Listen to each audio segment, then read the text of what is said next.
Tu peux commencer. C'est Ok, bon. Vas-y. d'accord. Alors, bonsoir à tout le monde. Le cours de ce soir, donc, c'est sur la tchouva, le thème de la tchouva, qui est un point important, puisqu'on va parler quand même de choses profondes, importantes, personnelles, puisqu'au bout du compte, quand on parle de tchouva, ce n'est pas juste la tchouva dont on parle, on a fait des fautes, si on peut dire, mais c'est aussi quelque chose de beaucoup plus profond. C'est des choses qu'on admet à personne, des choses qui sont très personnelles, des fautes d'avérotes qu'on a faites. Vous savez, des fois, on dit que, des fois, il y a des avérotes, il y a des fautes qu'on on peut se permettre de dire, de partager avec des gens, des choses, mais des gens proches, des gens qui vont nous respecter, des gens avec qui on se sent en confiance. Il y a des choses qu'on a faites qu'on ne peut partager qu'avec son épouse, son mashpia, vraiment des choses très personnelles. Il y a des fautes qui sont tellement personnelles qu'on les partage avec personne. Non seulement on les partage avec personne, mais des fois on ne veut même pas en parler à soi-même. On veut l'oublier, on veut mettre ça de côté, fermer la porte, si on peut dire moi ça dans un placard, fermer la porte, et vraiment éliminer tout ce qui ressemble à ça, tout ce qui est les mémoires de cette faute, et on a un regret tellement profond, mais on ne peut pas le partager. On ne peut pas le partager parce qu'on a tellement honte de ça. C'est quelque chose qu'on regrette de manière tellement profonde qu'on veut le partager avec personne. Et on veut même soi-même l'oublier. Comment est-ce qu'on peut faire ça? Comment est-ce qu'on peut oublier? Comment est-ce qu'on peut réparer, changer? Qu'est-ce qu'on fait avec toutes ces choses profondes qu'on a à l'intérieur de nous-mêmes, ces regrets profonds? Pas des choses qui sont faciles à dire, bon, pardon, au revoir, ou on avance, on a fait quelque chose de pas bien et on avance, mais vraiment les choses qui nous touchent de manière la plus intime, la plus profonde, comment est-ce qu'on arrive à gérer ce genre de choses-là? Et ça peut être des choses, si quelqu'un regarde dans les lettres du Rabbi, par exemple, des gens qui demandent des tikkuns, des réparations, pour tout un tas de choses, il y a des choses peut-être sur lesquelles, encore une fois, qu'on dirait peut-être à personne. Quelqu'un demande dans les codes Kodesh, on voit quelqu'un qui demande au Rabbi un tikkun parce qu'il n'a pas mis les tefillin. Il a oublié un jour, il n'a pas mis les tefillin, il était occupé, il est parti, il se dit, bon, dans une demi-heure, je mets les tefillin, et dans une heure, et la journée est passée. Arrive Shkia, et il se rend compte qu'il n'a pas pris aujourd'hui, il n'a pas mis les tefillin. Il écrit au Rabbi, qu'est-ce que je fais? Comment est-ce qu'on peut réparer le passé? Il y a des choses plus profondes que ça. Il y a des choses qui peuvent se passer des fois. Les gens ont posé les questions au Rabbi, on regarde, encore une fois, on regarde dans les lettres du Rabbi par les réponses. Ce genre de choses, il n'y a pas de noms qui sont mentionnés. C'est des choses qui sont personnelles et intimes et qui restent comme ça. Mais des fois, c'est des choses dans le couple. Quelque chose qui s'est passé avec le mari ou avec la femme. Comment est-ce qu'on peut avancer à partir de ça? Comment est-ce qu'on peut réparer, avancer? Comment on peut réparer le fait qu'un enfant est né sans avoir respecté Tarat HaMishpacha? Comment est-ce qu'on peut réparer, changer le fait que des fois, quelqu'un a eu un enfant avec une femme non juive? Comment est-ce qu'on peut avancer avec ce genre de choses-là sans fermer la porte à Hachem et sans qu'on se sente à l'extérieur? Parce que la pire des choses qu'il puisse avoir, c'est de se sentir rejeté, et rejeté par Hachem en particulier. On dit au nom du Rabbi de Kotsk que le Yetzer Hara, c'est pas, cherche pas nécessairement à nous faire des avérotes. Parce qu'au bout du compte, qu'est-ce que le Yetzer Hara va gagner d'avérotes? Une fois oui, une fois non. Aujourd'hui, on a fait une avéra, demain on fera une mitzvah. Il n'y a pas grand-chose qui va changer.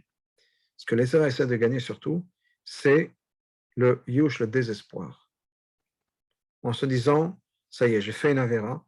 Encore une fois, ça peut être quelque chose de grave, de profond. J'ai fait une avéra. C'est fini. Je resterai toujours pollué, impur, avec une tache noire.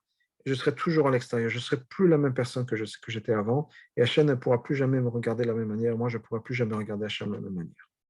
Ça, c'est ce désespoir, est ce que les Tzara essaient de nous faire obtenir par l'intermédiaire de cette faute. Et c'est ce qu'on nous dit donc, que la tchouva, c'est quelque chose qui peut changer tout ça. La tchouva, c'est quelque chose qui peut changer, qui peut nous permettre de complètement transformer le passé. C'est quelque chose qui peut nous permettre de nous ressentir, encore une fois, rattachés avec Hachem. Et bien sûr, de reconnecter et de faire en sorte que le passé va changer, parce que ça, c'est la chose la plus importante pour la tchouva. Et bien sûr, la question devient, comment c'est possible? Il y a une seule chose qu'on ne peut pas changer, c'est le passé. On n'a pas le pouvoir de changer le passé. Quelque chose qui s'est fait, c'est fait. Un enfant qui est né, on peut plus, l'enfant est là. Une journée pendant laquelle on n'a pas mis les tefilines, ça s'est fait. On ne peut pas revenir en arrière. Quelque chose qui s'est passé parmi le couple, on ne peut pas en changer. Soit c'est des mots qui ont été dits, soit c'est des actions qui ont été faites. On ne peut pas revenir en arrière.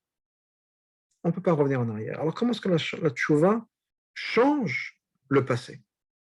Puisque c'est ce qu'on nous dit, la tchouva a la possibilité de changer le passé. Et donc c'est le thème dont on va parler aujourd'hui. Et on parle de ça par rapport à la paracha. Je vais juste partager l'écran pour qu'on puisse regarder les psukim de cette paracha qui nous parle de cette île-là, puisque c'est la première fois dans la Torah où on parle de tchouva. Et dans la paracha, Moshe Rabbeinu, paracha de Nitzavim, qui est une paracha extrêmement importante, nous dit que voilà, il y a des choses qui vont se passer à travers l'histoire. Et on va oublier Hachem, et on va s'écarter d'Hachem, on va faire Avodah Zarah, etc., etc. Tout un tas de choses qui vont se passer. Mais, quand tout ça va se passer, vous allez voir le bien qui va se passer, comment on fait les choses qu'il faut, et le mal qui va se passer, comment malheureusement on ne va pas écouter Hachem. Et tu vas ramener ça sur ton cœur. Parmi toutes les nations, on se trouve. On se trouve en exil. Et on va retourner jusqu'à Hachem. Et on va l'écouter. On va refaire tout ce que Hachem nous a demandé. On va revenir avec tout son cœur à Hachem. Qu'est-ce qui va se passer? Hachem va nous reprendre. Hachem va nous reprendre. La porte est toujours ouverte. La porte reste ouverte. Et c'est le message de la paracha. Que les gens ont été repoussés au fin fond du ciel. Hachem va nous ramener de là-bas. Et si on est vavier, Hachem va nous ramener vers la terre, etc. Et Hachem va faire en sorte qu'on revienne. Donc c'est l'idée de tchouva dans le sens où il n'est jamais trop tard. La porte reste toujours ouverte. Ce qui me rappelle une histoire que j'ai entendue récemment. Il y avait un certain chazan en Israël qui était un chazan de renommée, mais à l'époque de la Corona, bien sûr, les synagogues étaient fermées. Et donc, il n'avait pas l'opportunité pour lui, pour Rosh Hashanah Yom Kippour, d'être le chazan de faire la chazanout qu'il faisait à chaque fois. Et pour lui, Rosh Hashanah, c'était vraiment ça. Inspirer la communauté pour pouvoir parler, partager, prier et inspirer les gens. Pour lui, c'est ça Rosh Hashanah. Et avec l'époque de la Corona, il se retrouvait sans rien. Et ça l'a dérangé, ça l'a beaucoup dérangé. Arrive la veille de Rosh Hashanah, il reçoit un coup de fil. Et voilà, il y a une yeshiva en Israël, de Baal et Tchouva, des gens qui se rapprochent de la Torah, et ils cherchent un chazan pour Rosh Hashanah Yom Kippour. Est-ce qu'il est prêt à les joindre? Alors pour lui, ce n'était pas bien sûr les communautés auxquelles il avait l'habitude, une grande synagogue avec des centaines de personnes et qui l'inspiraient, etc. C'était une petite structure avec quelques jeunes élèves, jeunes Baal et Tchouva, mais pour lui, encore une fois, Rosh Hashanah, c'était d'inspirer les gens par la tefila. Il a tout de suite dit oui. Un des repas de Rosh Hashanah, tous les élèves de cette yeshiva partagent quelque chose. Il y a un des élèves qui est là-bas qui veut partager une idée aussi. Et ce chazan qui a raconté cette histoire, il a dit, c'était vraiment pour moi, c'était toute cette histoire de Corona, toute cette histoire de synagogue fermée qu'il a fait là-bas, c'était vraiment, ça valait la peine, juste pour qu'il écoute cette histoire-là. Quelle était l'histoire? Ce jeune homme dit qu'il il a grandi dans une famille religieuse, très religieuse, Haredim de de Jérusalem, très religieuse. Mais un jour, il a tout quitté. Et il est parti. Il s'est écarté. Il a tout laissé derrière, toute la Torah, les mitzvot, la famille, tout laissé derrière. Les années passent. Et un jour, il rencontre un ami d'enfance. Et commence à bavarder. Et cet ami lui dit, est-ce que tu es en contact avec tes parents, avec ta famille? En contact avec ma famille, je veux pas en entendre parler. Je veux pas. Il ne pense pas à moi, je ne pense pas à eux. Il dit comme ça. Son ami lui dit, mais il ne pense pas à toi? Tu penses que tes parents ne pensent pas à toi? Sache que depuis le jour où tu es parti de la maison, tes parents ne ferment jamais la porte de la maison à clé. La porte n'est pas verrouillée. Parce qu'au cas où, un jour, au milieu de la nuit, à 3 heures du matin, tu vas vouloir rentrer à la maison, et que la porte soit fermée, ils ne voulaient pas ça. Donc, depuis le jour où tu es parti, la porte est toujours restée ouverte. Quel que soit le moment du jour ou de la nuit où tu puisses rentrer, la porte de chez toi, de chez tes parents et de la maison est ouverte. Donc ça, c'est l'idée de tchouva, si on peut dire. Bien sûr, quand ce jeune homme-là a entendu ça, ça a changé complètement ses perspectives. Et il a décidé de faire tchouva, de revenir donc d'étudier dans cette yeshiva pour les jeunes qui sont métrazek, etc. Mais Hachem nous fait la même chose. Hachem nous dit quoi qu'il arrive, là où vous êtes, au fin fond du monde, etc., quand vous allez faire tchouva, Hachem vous ramène. La porte est toujours ouverte. La porte est toujours ouverte. Et ça, c'est le pouvoir de la tchouva. De faire en sorte qu'on puisse toujours revenir vers Hachem. La porte n'est jamais fermée. Mais non seulement la porte n'est pas fermée, non seulement Hachem ne va pas tenir le compte des avérotes qu'on a faites. On oublie. Ça, on peut accepter, on peut comprendre. Okay, on oublie. Hachem dit, OK, on tourne la page, on oublie, c'est pas grave. Faisons comme s'il n'avait rien été. Mais la tchouva va encore plus loin que ça. Et Resh Lakish, à la fin de la Gemara Yuma, c'est la fin de la Gemara Yuma, la Gemara qui parle de Yom Kippour, nous dit quelque chose d'extraordinaire, quelque chose d'inimaginable. Resh Lakish nous dit la chose suivante. Gdola Tchouva, la Tchouva est tellement grande, chez Danot, que les avérotes qui ont été faites en exprès se transforment en srouillettes en mérite. Imaginez ce que ça veut dire. Non seulement on peut faire en sorte que le passé soit oublié, non seulement on peut faire en sorte qu'on ne tienne plus compte de ce qui s'est passé, le passé, la avérote, les bêtises que j'ai faites deviennent des mitzvot. Imaginez ce que ça veut dire. Je vous donne un exemple. Prenons un monsieur rentre un jour, fatigué du bureau, fatigué de la maison, il est tard le soir, un mercredi soir, il rentre, il est fatigué, il attend avec impatience d'avoir son dîner, il est déjà 11 heures du soir, il a faim, il rentre à la maison, le même jour où lui, il était fatigué, il a faim, etc. Sa femme était fatiguée, elle ne se sentait pas bien, elle n'a rien fait à manger. Et on est mercredi, le pire de jour de la semaine. Pourquoi le pire? Parce qu'on n'a pas encore fait les courses pour Shabbat qui vont être jeudi, et il ne reste plus rien de Shabbat de dernier. Il n'y a rien, le frigo est vide, il n'y a plus rien à manger. Et il a faim. Et alors, il ne sait plus quoi faire, alors il descend en bas, il s'achète quelque chose à manger de pas cacher. Il ne fait pas très attention à la cache-route, quelque chose qu'il n'aurait jamais mangé, il fait attention, il mange. Quelques heures plus tard, il se réveille le matin. Qu'est-ce que j'ai fait? Qu'est-ce que j'ai fait? Comme si ça pouvait ne pas exister. Quelle erreur? Qu'est-ce que j'ai fait? Après 120 ans, après une vie remplie de Torah et de mitzvot, il arrive au Béné Shel Malach, il va en Béné en haut, et les Malachim posent le pour et le contre, les mitzvot et l'avérote. Imaginez qu'il est exactement 50-50. La balance est égale entre les mitzvot et l'avérote. Et tout d'un coup, il y a un malach qui arrive avec ce sandwich qu'il a pris, pas cachère. Et ce sandwich pas cachère qu'il a mis, il le met du côté des mitzvot. Et c'est grâce à ce sandwich pas cachère qu'il a mangé qu'il va rentrer au Gan Eden. Comment c'est possible une chose pareille? Juste parce qu'il a regretté, parce qu'il a fait tchouva, tout d'un coup, ce sandwich pas cachère, c'est maintenant la clé du Gan Eden, parce qu'il a regretté. Parce que c'est maintenant transformé en mérite, et donc ça va être rajouté au mitzvot. Comment c'est possible une chose pareille? Comment est-ce qu'on peut changer le passé, transformer les fautes qu'on a faites, les erreurs qu'on a faites, pas juste les oublier, pas juste ne pas en tenir compte, transformer ce passé et de faire en sorte que ça devienne quelque chose de positif, que ça devienne un mérite qu'on a fait. Comment est-ce qu'on peut changer l'histoire? L'histoire est ce qu'elle est. On ne peut pas revenir en arrière, on ne peut pas transformer, on ne peut pas faire marche arrière. L'histoire est ce qu'elle est, on peut la regretter, on peut ne pas être content, on peut apprécier ce qu'on avait fait dans le passé, mais l'histoire est l'histoire, on ne peut pas changer l'histoire. Et pourtant, l'idée de la tchouva, c'est exactement ça. Donc la question qu'on a aujourd'hui, c'est comment est-ce que la tchouva marche de manière générale? Et comment est-ce que des mérites, des avéras qui ont été faits exprès deviennent des mérites? Comment c'est possible une chose pareille? Comment quelque chose qu'on a fait, une avéra qu'on a fait, en le voulant, on l'a fait, zdonot, on parle d'une avéra qui a été faite de mésid, en voulant faire cette avéra, comment cette avéra peut devenir une mérite? Est-ce que ce que Resh Lakish nous dit? Resh Lakish savait de quoi il parlait. Resh Lakish, c'était lui-même quelqu'un qui a fait tchouva. Quand il parle de la tchouva, ce n'était pas juste l'imagination ou de l'imaginaire, quelque chose qu'il avait vécu. Comment c'est possible? Et encore une fois, je peux comprendre si on peut dire ce que les psukim nous a dit, on a vu les psukim, Hachem nous dit, quoi qu'il arrive, la porte ne sera jamais fermée. Quoi qu'il arrive, avec tout ce que vous allez faire à travers l'histoire, Hachem va vous faire revenir.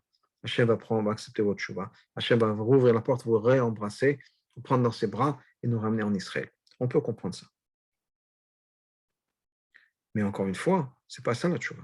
La tchouva, ce n'est pas juste qu'on oublie le passé. et Hachem n'en tient pas compte, la tchouva, c'est transformer le passé en quelque chose qui va maintenant devenir quelque chose de positif, qui devient de mérite, qui devient un mérite. Comme j'ai dit tout à l'heure, comment c'est possible que ce sandwich tarif devient un mérite et soit la clé du Gan Eden? Quel est le pouvoir de la tchouva? Et de l'autre côté, au-delà de ça, comment est-ce que le tzaddik perd cet élément?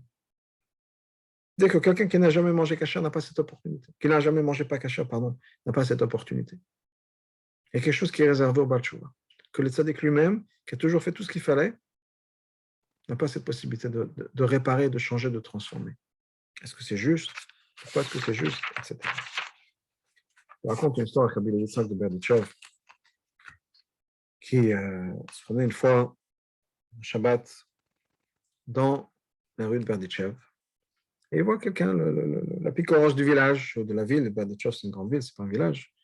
Il voit le pique-orange de la ville en train de fumer Shabbat, marche dans la rue en fumant. Et le Yitzhak lui va le voir et dit, tu sais, je suis jaloux de toi. Et vous êtes jaloux de toi, pourquoi? Il dit oui, parce qu'on dit que quand on fait tchouva, les averot se transforment en mitzvot. Tu vois, tu as tellement d'averot que quand tu vas faire tchouva, les mitzvot que tu vas avoir, ça va être, je n'aurai pas une chose pareille. Ce monsieur a répondu à Rabbi Yitzhak, il a dit, bon, Chodarav, attendez l'année prochaine, vous aurez encore plus de quoi être fier et jaloux. Parce que pendant toute cette année, il va encore faire d'autres averot. Donc ça veut dire qu'effectivement, il était. Est-ce qu'on gagne? Est-ce que Choten Iska, comme les Sfarim nous disent, c'était quelqu'un qui a fait une avéra, gagne par rapport à la personne qui n'a jamais fait d'avéra? Comment c'est possible une chose pareille? Comment ça marche? Comment est-ce qu'on peut transformer le passé? On raconte une histoire qui est un machal. Il y avait une personne qui crée toujours des problèmes dans la synagogue. Chaque Shabbat, il crée une histoire. Chaque Shabbat, il y avait quelqu'un qui rentrait à la maison en pleurs, brisé à cause de cette personne qui était toujours en marloquette, qui parlait des gens, etc. Chaque fois, la même chose. Puis un jour, arrive Shabbat Shuvah, et il regrette. Il dit, vraiment, je n'étais pas correct, je n'ai pas fait ce qu'il fallait faire. Il va voir le Rav, et il verse son cœur, il dit, Rav, voilà, j'aimerais un tikkun. Toute l'année, je fais honte aux gens, je les gêne. Qu'est-ce que je peux faire? Il dit, combien de personnes il s'agit? Il dit, vous savez quoi? Une personne par Shabbat, 52 Shabbats, 52 personnes. On va dire, ok, tu sais quoi faire? Prends un bout de bois et mets dans ce bout de bois 52 clous. Hop, avec un marteau, 52 clous dans ce bout. Et maintenant, passe de personne en personne. Chaque personne à qui tu vas demander pardon, avec qui tu vas t'excuser, tu enlèves un clou. Viens voir après. Donc ce monsieur a pris ça vraiment très au sérieux. Il a pris un bout de bois, 52 clous qu'il a frappé, cloué dans le bout de bois. Il va voir la première personne. Et voilà, je suis désolé, Shabbat l'année dernière, je t'ai fait honte devant toute la synagogue, je te demande de me pardonner. Il s'excuse, le monsieur lui pardonne, il enlève un clou. C'est la deuxième personne, il pardonne, il enlève le deuxième clou, troisième personne, troisième clou, 10, 20, 30, il a fini tous les clous. Après qu'il ait fini tous les clous, il rentre chez le Rav lui a dit reviens vers moi après que tu as fini. Après, le temps qu'il a fait, il a pris ça des choses vraiment très au sérieux, il a fait comme il fallait, exactement comme le Rav lui a dit. Il va voir le Rav en disant là, j'ai fait ce que vous m'avez dit. Le Rav lui a dit, je vois effectivement, tous les clous sont finis. Tous les clous sont partis.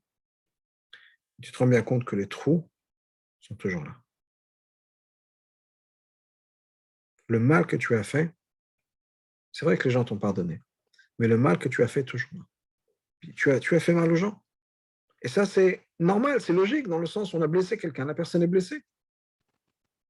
Comment est-ce que la tchouva peut marcher dans le sens où on va complètement transformer le passé? Que non seulement on va enlever les clous, mais les clous, le trou ne sera plus là. Comment ça passe? Et c'est une vieille question que le Mefarshim pose, le Rishonim pose, le Sefer Ekrim, qui était un des rabbanim d'Espagne avant l'expulsion des Juifs d'Espagne, pose la même question. Et il dit, comment c'est possible que des mots corrigent et pardonnent une action? On a fait quelque chose de mal, on a donné une claque à quelqu'un. Après, on va dire, je m'excuse, la claque, elle n'était pas là. Une action peut compenser une action, pas des mots. Tu as donné une claque à quelqu'un, ben, donne-lui un cadeau. offre-lui de l'argent. Fais une action, un geste, pas juste dire des mots. Quelqu'un a conduit, a grillé un feu rouge. C'est pas dire je m'excuse. Il y a une amende à payer, il y a, quelle que soit la situation, il y a des choses à faire. Comment c'est possible de laisser faire écrire que des mots, Hachem va accepter le fait que des mots peuvent compenser des actions. On a fait du mal à quelqu'un, juste parce qu'on va dire des mots. Et des mots, ça ne suffit pas. Prouve-toi, prouve que tu as fait, que tu regrettes. Une action change une action, pas des mots. Tu as brisé quelque chose, tu as cassé le vélo de ton voisin, tu lui remplaces le vélo. Tu ne vas pas juste lui dire désolé. Tu lui rachètes un nouveau vélo. Donc le Sefer Ekrim pose la question, et comment c'est possible que des mots puissent, Hachem puisse accepter des mots à la place d'action? Qu'est-ce qu'on fait Rosh Hashanah Yom Kippour au jour de Rosh Hashanah, il n'y a pas de vidéo, mais avant, pense à Timothée, etc. On a fait des fautes, et qu'est-ce qu'on dit à Hachem? Pardonne-nous. Pas d'action. Shamnu, Baganu, Kazanu. Et on demande à Hachem, Slach lanu, Kaper lanu. Pardonne-nous. Juste parce qu'on a dit des mots, on a lu la liste des avérotes qu'on a fait, et pour ça on va être pardonné, juste parce qu'on a dit des mots. C'est fait Ekrim dit, je ne comprends pas comment ça marche une chose pareille. Commence par des mots, on peut compenser une action. Maram Even Chaviv a une autre question sur la tchouva. Question que d'autres posent, le Maharsha pose la question, comment c'est possible que des donotes affrontent les souillot? Comment c'est possible qu'une avéra fait exprès peut transformer en mérite? Et c'est la question qu'on a dit tout à l'heure, comme le sandwich. On a mangé un sandwich pas caché, tout d'un coup on l'a fait tchouva, et ce sandwich devient maintenant la clé du Gan Eden. Comment c'est possible? Le Maharam Ben Chaviv répond la chose suivante. Il dit, parce que par la avéra, on se renforce dans les mitzvot. Ça veut dire quoi? D'après sa réponse à lui, ce qui donne la réponse, c'est qu'on a fait une avéra. On regrette. Donc, ça va être le résultat. La prochaine fois, on fera plus attention. D'ailleurs, comme les sages nous disent que quand qu'une personne se rappellera de la halakha uniquement qu'on a fait une erreur. Quand on va se rappeler une halakha, pardon, c'est quand on a fait l'erreur. On s'est trompé dans la halakha, on se rend compte qu'on s'est trompé, là on ne va pas l'oublier. Le fait qu'aujourd'hui j'ai fait une avéra, ça va faire que demain je ferai 2 fois plus attention. Et donc c'est un scout. C'est pour ça que la avéra devient un mérite. Parce que c'est grâce à l'Avera que je vais faire plus de mitzvot dans le futur. Ça explique vraiment comment on peut changer le passé. Ça nous donne une idée de quelque chose, mais pas encore vraiment comment on va expliquer le passé. Une des manières de voir l'histoire et de voir l'idée de regret, de voir l'idée de tchouva, de voir l'idée de voir comment le passé peut changer, c'est l'histoire de Yosef et ses frères. Reprenons l'histoire de Yosef et ses frères de manière très brève, et on va parler en particulier de la perspective de Yosef, comment Yosef explique cette histoire-là. Yosef va avoir ses frères. Comme on le sait, ses frères décident de se débarrasser de lui. Ils décident de le vendre en tant qu'esclave, peut-être de le tuer avant. En tout cas, au bout du compte, ils vont le vendre en tant qu'esclave vers l'Égypte. Ils lui ont fait quelque chose de très mal. Quelle est la perspective de Yosef de cette même histoire? Vous avez pensé que cette histoire c'est quelque chose de mal, vous voulez me faire du mal. Elokim chashava letova. Hachem a vu dans cette histoire quelque chose de positif. Vous avez accompli le plan de Hachem. Et ça, c'est l'idée de la tchouva. Dans le sens où ce n'est pas nécessairement transformer le passé, on ne peut pas changer le passé. Yosef a été vendu en Égypte, il a été vendu en tant qu'esclave, on ne peut pas changer ça. Mais ce que Yosef va leur donner, va expliquer à ses frères, c'est que la tchouva, c'est ce qu'on pourrait expliquer comme la parchanot, l'explication de l'action. On va donner un contexte à ce qui s'est passé, on va donner un contexte au passé. Le passé est tel qu'il est, on ne peut pas le changer. On ne peut pas changer le passé. On ne peut pas retourner en arrière. Mais ce qu'on peut accomplir, c'est donner un contexte au passé. Changer la place de cette action, changer le sens de cette action par rapport au contexte dans lequel les choses se passent. Et ça, c'est ce que notre tchouva va accomplir. Pas changer l'acte, changer la raison derrière l'acte, changer le contexte derrière l'acte, et donner une perspective complètement différente. On va libérer le passé. On va donner un nouveau sens au passé. L'action, elle est là encore une fois. Mais pourquoi cette action s'est passée? Comment cette action s'est passée? Quel est le sens de cette action? C'est ce que la tchouva va changer. Et ça va se passer à 2 niveaux. La première chose, c'est une tchouva basique, si on peut dire. D'ailleurs, sur ça, Rash Lakish nous dit que quand on fait tchouva plus élémentaire, les fautes ne sont pas transformées en mitzvot, les fautes sont transformées en avéra qu'on a fait par erreur, en shgagot. Mais le premier degré, c'est quoi? Le premier degré, c'est que quand une personne fait une faute, on regrette la faute. Qu'est-ce que ça veut dire qu'on regrette la faute? Ça veut dire qu'on n'aurait jamais voulu la faire. Ça veut dire que si on était conscient, qu'on avait réfléchi, au moment où on allait faire la faute de ce qui est en train de se passer, on ne l'aurait jamais fait. Et la preuve, c'est qu'on regrette. On regrette cette action même. Pas parce que quelqu'un nous a forcé. C'est pas comme si quelqu'un, je sais pas, on a fait un excès de vitesse, on a arrêté par un agent de police. Est-ce qu'on regrette l'excès de vitesse? Non, on regrette de se faire attraper. Et peut-être qu'effectivement, la personne dira, j'aurais dû conduire plus doucement. Pourquoi? Pas parce que je regrette d'avoir conduit trop vite. Parce que j'ai une amende à payer de, je ne sais pas combien c'est en France, de 200 € à payer, et je ne suis pas content de ça. Mais est-ce que j'ai été fait d'un excès de vitesse? Ça ne me dérange peut-être pas. Parce qu'il n'y a pas une chouva dans le sens, notre chouva, c'est sur le fait qu'on s'est fait attraper. Il n'y a pas une chouva sur l'action même. Là, on parle d'un regret sur l'action.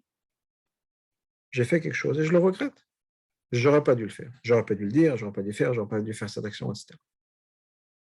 Ça prouve qu'au fond de nous-mêmes, on n'est pas lié avec l'action, la vera. Ce n'est pas moi. Pour une raison ou une autre, j'ai un moment de faiblesse, quelque chose qui s'est passé, mais ce n'est pas moi comme je veux être. Ce n'est pas la définition de mon être. Mon être aurait dû être quelque part d'autre. J'aurais voulu faire quelque chose d'autre, une autre action. Et c'est ce que, quand on demande tchouva à Hachem, c'est ce qui est en train de se passer. On est en train de dire à Hachem, comprends bien que ce n'est pas moi. Quelle est la meilleure preuve? Qu'on est en train de faire tchouva. Ce n'est pas qu'il y a quelqu'un qui nous a forcé. Qu'est-ce qui me force à regretter? Rien ne me force à regretter. Il n'y a pas d'amende dans la Torah. Rien ne me force à regretter. Ce qui me force à regretter, c'est mon sentiment à moi de culpabilité. Je ne suis pas bien avec le fait que j'ai fait une avéra. Il y a quelque chose qui me dérange. Je ne suis pas en accord avec moi-même quand je fais une avéra. Ce qui veut dire que l'avéra, ce n'est pas moi-même. Je ne suis pas en accord avec moi. Mais l'avéra, ce n'est pas en accord avec moi. Donc, ce qu'on dit à Hachem remet cette avéra dans le contexte, dans le bon contexte. Comprends bien, et Hachem n'a pas besoin de notre explication, il le sait, il voit ce qui se passe à l'intérieur de nous, que quand on a fait une avéra, ce n'était pas moi. Ce n'est pas ce que j'aurais voulu dans ma vie. Et c'est pour ça que je le regrette. Donc ça, c'est un degré de regret du passé qui fait que ce n'était pas vraiment moi dans le sens. Bien sûr, il faut assumer la responsabilité. On ne peut pas dire que ce n'était pas moi et donc ce n'est pas mon problème. J'ai cassé le vélo de mon copain pour reprendre le même exemple. Ce n'est pas à moi de payer, c'était à l'autre. Non. J'ai une responsabilité à suivre derrière. Mais ce n'est pas mon être. Si j'avais pu, si j'avais su, je ne l'aurais pas fait. Ça, c'est un premier degré. Mais il y a quelque chose de plus profond derrière. Pourquoi est-ce qu'une avéra devient un mérite? Parce que c'est grâce à l'avéra que je vais faire tchouva, et c'est grâce à l'avéra que je vais monter. Il y a quelque chose de fascinant, et je veux dire d'étrange, mais de fascinant quand on y réfléchit, et de merveilleux dans la condition humaine, dans l'être humain. C'est qu'on apprend par nos erreurs. Comme un enfant. Un enfant, il va apprendre à marcher. On sait très bien, et ça fait partie du processus, que ça va lui prendre quelques semaines, quelques mois, où il va tomber. À chaque fois qu'il va essayer de se lever, il va tomber. À chaque fois qu'il va essayer de prendre un pas, il va se fermer, il va tomber. À chaque fois qu'il va prendre quelques pas de manière indépendante, il va tomber. On le sait. Ça fait des millénaires que c'est comme ça, depuis les premiers enfants de première génération, et c'est comme ça. On apprend par nos erreurs. J'ai mentionné tout à l'heure la Gemara qui dit qu'une personne apprend la halakha. Comment est-ce qu'on se rappelle? Quand on a fait une faute, quand on s'est trompé, on se rappelle à 100%. On fonctionne comme ça. On se rappelle des choses, on grandit par nos erreurs. Qu'est-ce que ça veut dire? Je reviens à l'enfant. Un enfant qui apprend à marcher, on sait très bien pertinemment qu'il va tomber. À chaque fois qu'il tombe, il se rapproche de devenir un peu plus confortable dans son nouvel effort. Tomber fait partie de son apprentissage. Et c'est en tombant qu'il apprend. C'est la même chose pour nous, notre relation avec Hachem, notre relation avec les autres. C'est par la Avera qu'on grandit. Par les erreurs qu'on fait, par les bêtises qu'on a faites dans notre passé. C'est par ça qu'on grandit. À condition qu'on veuille grandir. Donc ce qui va se passer, c'est que quand j'ai fait une action, c'est moi qui vais donner le contexte de l'action, c'est moi qui vais donner le sens à cette action. Tomber, c'est quelque chose qui fait partie de la condition humaine. Je vais faire des erreurs, et je le sais aujourd'hui. Je sais comment ça va se passer. Et des gens qui ont l'expérience de la vie savent très bien qu'il y a des choses qui vont se passer de cette même manière. Un nouveau couple, on sait pertinemment qu'il y aura un moment où il y aura des disputes qui vont se mettre en place parce qu'il y a un changement, une transformation qui doit se mettre en place. Un enfant qui commence à marcher, on sait très bien qu'il va commencer à tomber. Il n'y a rien de mal à ça. Les gens qui commencent des jeux électroniques, ils savent très bien que les premières fois qu'ils comprennent le système, ils vont faire des erreurs. Mais ce n'est pas grave. Tant que ça reste un apprentissage. Tant que ça reste, ça fait partie de mon apprentissage, ça fait partie de ma croissance, tomber à sa place et tomber est un élément positif. Donc c'est vrai que pour l'instant je suis tombé, c'est peut-être que pour l'instant j'ai fait quelque chose qu'il ne fallait pas. Et j'ai fait une erreur, ou j'ai dit des choses qu'il ne fallait pas. Mais maintenant j'ai appris. C'est moi qui vais donner le contexte. C'est moi qui vais voir dans l'opportunité de tomber, l'opportunité de me relever. Et non seulement l'opportunité de me relever, mais c'est cette échelle-là, c'est ça qui va me permettre de monter. C'est en faisant des erreurs, c'est par mes erreurs que je vais apprendre. J'ai une histoire que j'ai vue une fois fascinante, qui est c'est un livre de business, ce n'est pas un livre de Torah. Et le monsieur qui écrit ce livre raconte cette histoire-là. Il dit qu'il il a commencé à prendre des leçons de ski. Il voulait apprendre à skier. Et arrive le premier jour de ses leçons de ski, et il est sur ses skis, et tout se passe très bien. Non seulement tout se passe très bien, c'est le seul de tout le groupe qui n'était pas tombé. Tous les gens sont tombés. C'est le seul du groupe qui n'était pas tombé. Il était très fier de lui.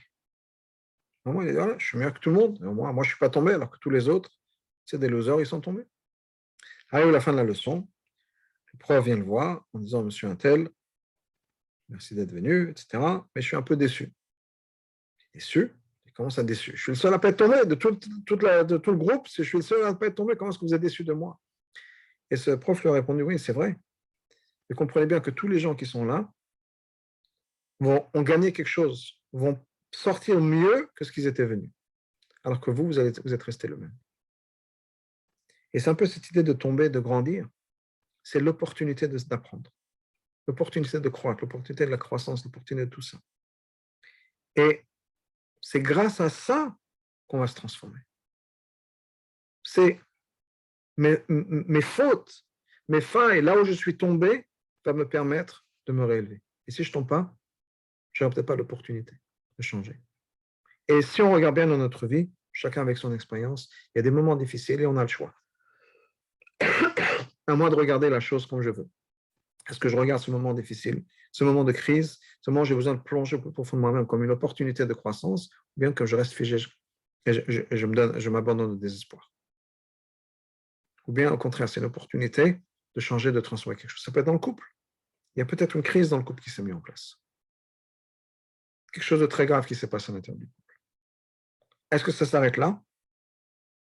Ou bien est-ce que ça va dire l'opportunité vraiment d'avoir une conversation profonde, une analyse profonde et de reconstruire sur des bases encore plus solides? Ça dépend de moi. Et le pouvoir de la tchouva, c'est justement ça. C'est de pouvoir rentrer dans le plus profond de la chose et de grandir grâce à ça. De donner un contexte différent à la faute qui s'est passée. Ce n'est pas juste une faute, pas juste le fait qu'on est tombé, on a trébuché, on n'a pas fait ce qu'il fallait faire. Hachem regarde et dit, est-ce que tu vas regarder cette faute comme une opportunité de grandir? Ou bien est-ce qu'au contraire, tu vas dire, ça y est, j'ai fini, c'est trop tard, je suis foutu.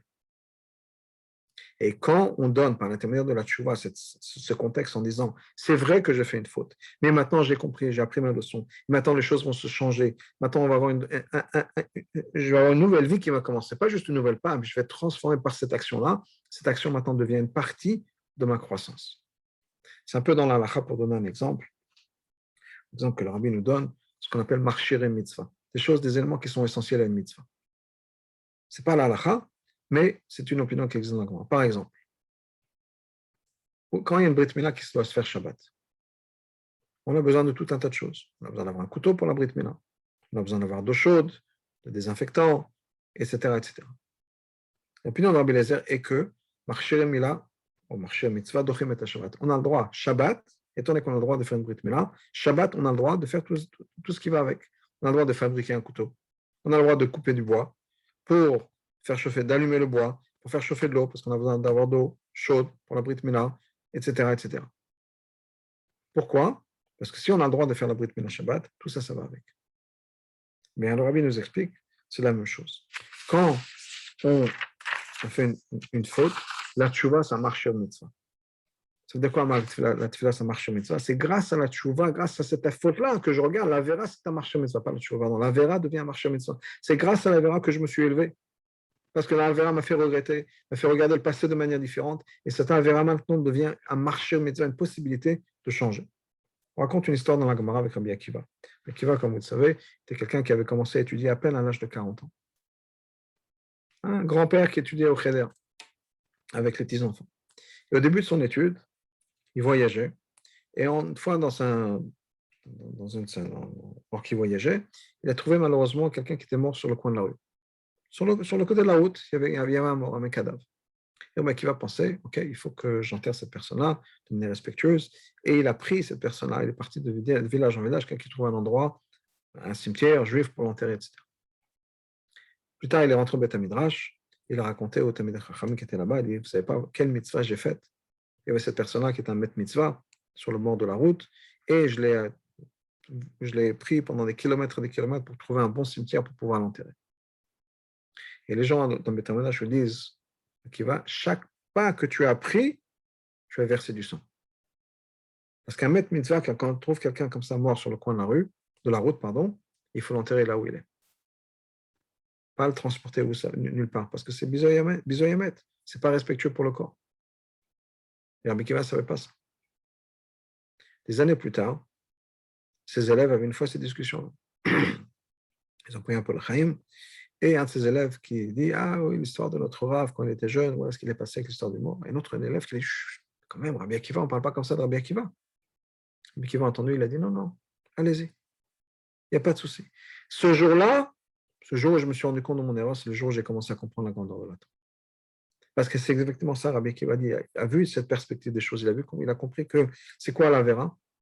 La vera, c'est quoi? C'est juste un tremplin pour pouvoir faire la mitzvah. Encore mieux, pour pouvoir transformer sa vie.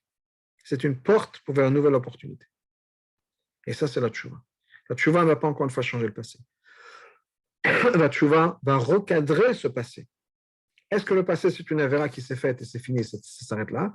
Ou bien est-ce que le passé fait en sorte que l'avera, c'est une nouvelle porte vers un nouveau commencement?